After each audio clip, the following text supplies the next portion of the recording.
Hi friends, welcome to my channel. ఈరోజు ఈ video చూస్తున్నట్లయితే లైక్, షేరు, సబ్స్క్రైబ్ చేసుకోండి. ఈరోజు హిందూ వారసత్వ సవరణ చట్టం 2005 ప్రకారంగా కుమారులతో సమానంగా కుమార్తెలు కూడా ఆస్తిలో సమాన హక్కు ఉంటుందని ఏపీ హైకోర్టు పునరుద్ఘాటించింది.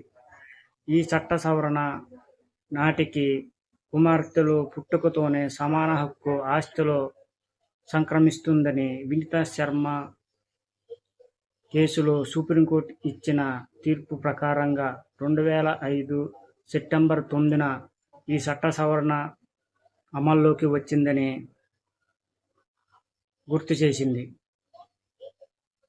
ఆనాటికి తండ్రి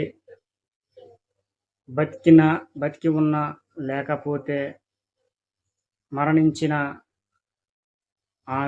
కుమార్తె జీవించి ఉన్నట్లయితే కుమారులతో సమానంగా కుమార్తెలకు కూడా ఆస్తిలో సమాన హక్కు ఉంటుందని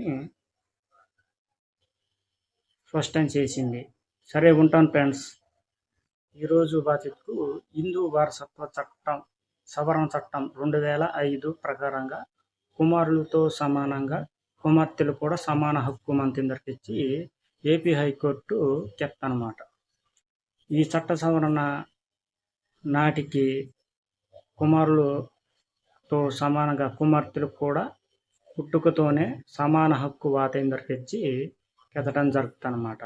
ఇది వినీతా శర్మ కేసులో సుప్రీంకోర్టు ఆధారంగా 2005 సెప్టెంబర్ 9న ఈ చట్ట సవరణ జరుగుతుందరికి ఇచ్చి ఆనాటికి తండ్రి బతికి మతకన్నా ఒకవేళ డొల్లంజి మతకన్నా కుమార్తె మాత్రం జీవించి మతుకు దానికి కూడా కుమారులతో సమానంగా సమాన హక్కు మంత్రికి ఇచ్చి కెతడం జరుగుతుందన్నమాట.